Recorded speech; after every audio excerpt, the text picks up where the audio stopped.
तो कोई अच्छे डॉक्टर को दिखा लो। तो फिर मैं शुक्र किया एक तरह से, क्योंकि बहुत ज्यादा बीमार थी और बहुत ज्यादा तकलीफ भी थी, सफरिंग बहुत थी।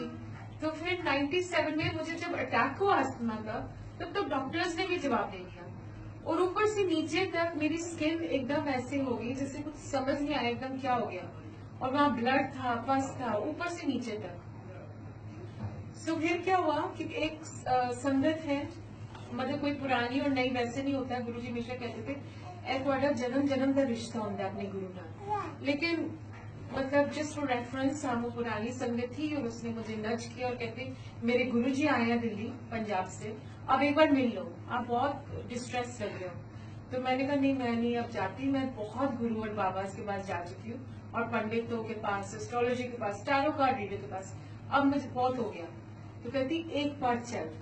तो वही हुआ कि जैसे बुलावा था, एम्पायर स्टेट में बैठते थे गुरुजी, छोटे मंदिर में जो हम होते हैं, और वहां बैठे हुए थे वो, और वो लड़की बोली कि तूने ना 6 बजे जाना है संगत शुरू होने से पहले, तो मैं तुझे ले लूंगी और तुझे ले चलूंगी। जैसे हम अंदर गए छोटे मंदिर में, गुरुजी अपनी गद्दी पे बैठे थे और ऐसे लग नहीं रहा था कि वो नॉर्मल कोई ऐसे नहीं थे गुरु।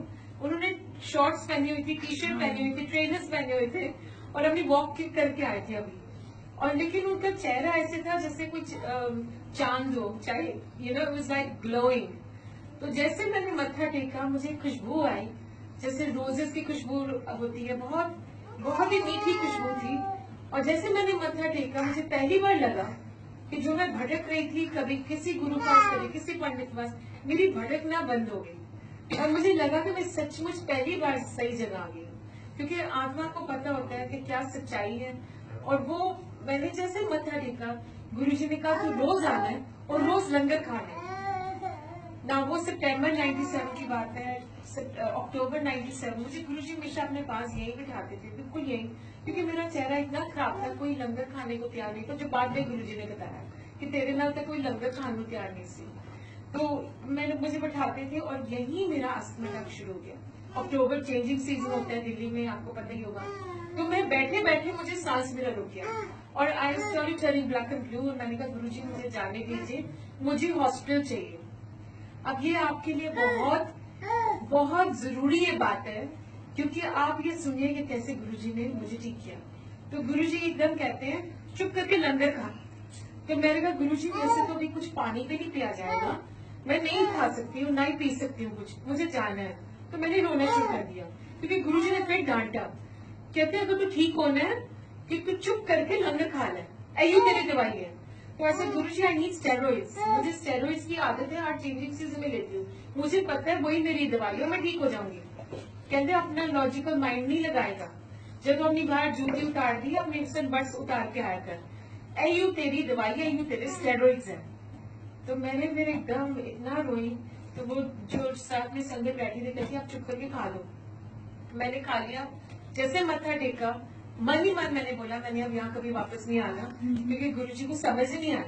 तो गुरुजी एकदम मेरी तरफ देख के कहते हैं चाह तेरा अस्थमा ठीक किता, तेरा कल्याण होया, जयश कर। तो मैंने कहा यार मन में सोचा ये कैसे हो सकता है, यहाँ से मैं सीधा हॉस्पिटल जाऊंगी। तो फिर गुरुजी ने फिर जवाब दिया वर्बली, कहते कि जाओ आराम नाल जाके कार्ड सोई, तेन कोई हॉस्पिटल की जरूरत नहीं है, तेरा अस्थमा ठीक हो गया। मैंने सोचा मन ही मन, हमारा लॉजिकल माइंड तो हमेशा ही इंटरवीन करता है कि ये कैसे हो सकता है। पर वाकई मैं घर गई और मैं आराम से सोई, मुझे कोई अस्थमा नहीं। और फिर काफी चेंजिंग सीजन आए और गए। मैंने पहले सोचा ये शायद इत्तेफाक है कि मुझे नहीं हुआ, लेकिन कोई इत्तेफाक नहीं होता गुरुजी के दरबार में। जब आप आते हो तो मुझे कभी वापस हॉस्पिटल में कभी नहीं गई दोबारा अस्थमा के लिए। तो वो एक लंगर के साथ, हमारे लंगर में इतनी शक्ति है, चाहे वो चाय प्रसाद हो, चाहे कुछ हो, चाहे वो आज जैसे हमने दिया है, वो चाय नहीं है, वो हमारा एक्चुअली प्रसाद है। जो आपको आलू गोभी दाल, मुझे याद है लड़ रही थी गुरुजी से, कहती थी कि गुरुजी ये तो आलू गोभी दाल है, इसके साथ मैं कैसे ठीक होंगी। तो गुरुजी कहती लॉजिकल माइंड नहीं अप्लाई कर, सोच नहीं ज्यादा, चुप करके खाना, ये तेरे स्टेरॉइड्स है। तो गुरुजी ने आपको ब्लेस कर दिया आपके लंगर को, तो वो सचमुच दवाई है जिसके लिए आप आए हो, वो गुरुजी को सिर्फ पता है। बीमारी तो हर रंग में आती है, चाहे फाइनेंशियल हो, चाहे इमोशनल हो, रिलेशनशिप प्रॉब्लम्स जो होती है, चाहे फिजिकल हो, तो वो तो गुरुजी जानते हैं। नानक दुखिया सब संसार, गुरुजी हमेशा कहते थे कोई ना कोई कष्ट तो हर इंसान में है, तो अपने कर्म कट लो। कर्म मैं कटवाना है थोड़े।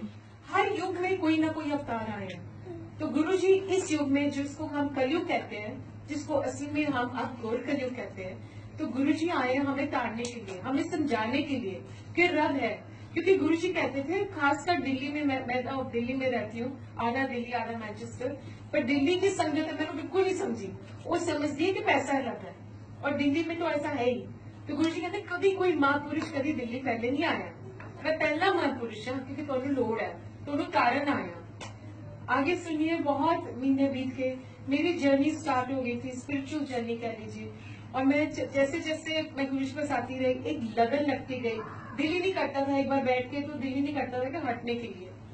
और फिर एक बार क्या हुआ, जब मैं बैठी, गुरुजी 98 की बात है ये समर में, तो गुरुजी ने कहा तेरा तू श्रद्धा में पास हो गई, तेनू नींबू की तरह निचोड़े है, तेरा स्किन कैंसर ठीक किया।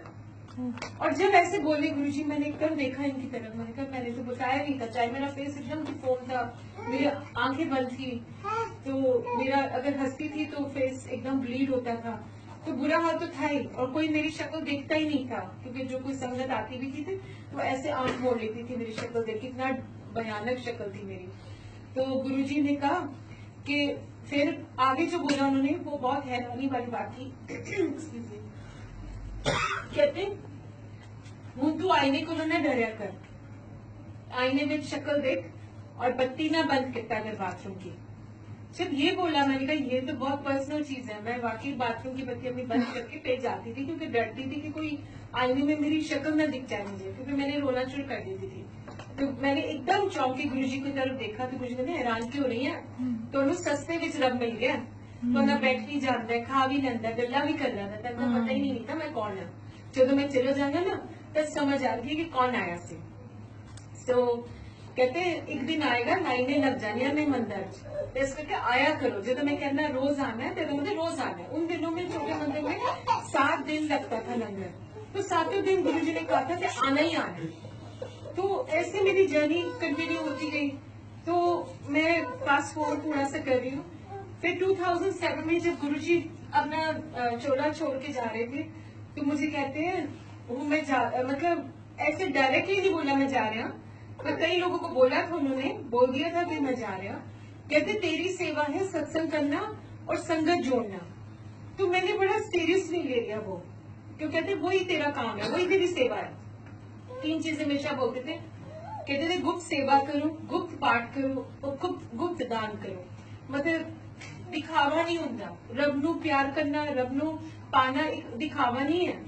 फिर मन ही मन थोड़े अंदर ही अंदर मंत्र जाप चलते रहना चाहिए। और मंत्र जाप यही है गुरुजी ने जो दिया हुआ है आजकल के कलयुग में, ओम नमः शिवाय शिव जी सदा सहाय, ओम नमः शिवाय गुरु जी सदा सहाय। कहते इससे आपके कर्म कटते रहते हैं, आहिस्ता आहिस्ता कटते रहते हैं। तो उन्होंने बड़ा सिंप्लीफाई कर दिया था रिलीजन को। मुझे याद एक बार मैं बैठी थी, मैंने कहा गुरुजी कि मैं ना पाठ पूजा नहीं करती हूँ। कहते बड़ा चंगा करनी है। तो मैंने कहा गुरुजी ये कैसे हो सकता है?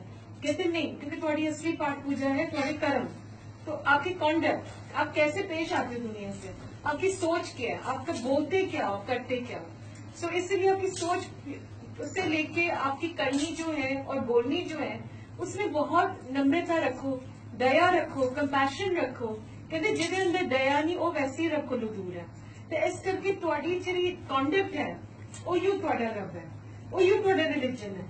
और रिलीजन में तो कितनी वो होती है, सुपरस्टिशंस, वहम होते हैं, कितनी रिचुअल्स होती है। तो कहते थे मैं थोड़ी वहम तो हटाना है, वहमां में थोड़ी ना रब है। मन कोई चंगा तो नलके का पानी भी गंगा। मैनू पता है तुम किस भावना ला रहे हो अपने गुरु को, ते जो भाव है तुहाडा उन्हें जानना। इस करके तुसी रब नू तुसी बेवकूफ नहीं बना सकते कि मैं 2 मिनट ह्यूमिलिटी से मत्था टेक लिया, कार जाके फिर कलेश। कहते से नहीं, तुसी कार नू भी मंदिर बनाओ, अपने मन नू मंदिर बनाओ, तुसी अपने आप नू सुधारो।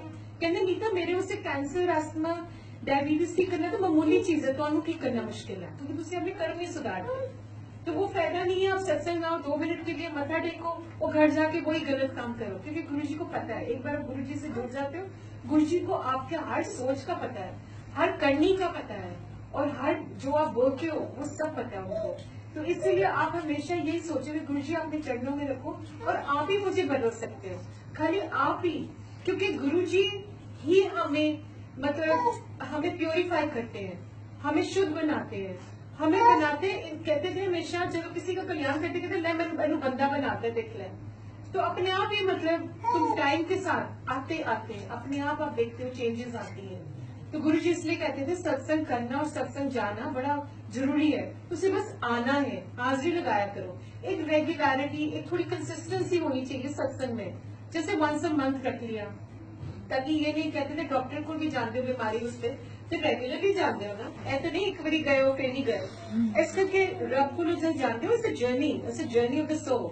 तो ये जो जर्नी है, ये तो जो आपकी ये रास्ता है, ये रेगुलर होना चाहिए। जैसे सत्संग भी अब आप जहाँ जहाँ देखो कम से कम वंस अ वीक करते हैं या वंस अ मंथ करते हैं, तो आप हिम्मत करके आप रेगुलरली क्या करें, क्योंकि इसमें आपकी मेहर है, इसमें ही आपकी भलाई है, क्योंकि वो फिर गुरु जी से आप जुड़े रहते हो, प्लस आप अपने आप को देखते रहते हो कि मेरा प्रोग्रेस स्पिरिचुअली कितना हुआ है, you know. So it's very important कि आप कंसिस्टेंसी रखो हर चीज में, और स्पेशली गुरु जी के नाम से।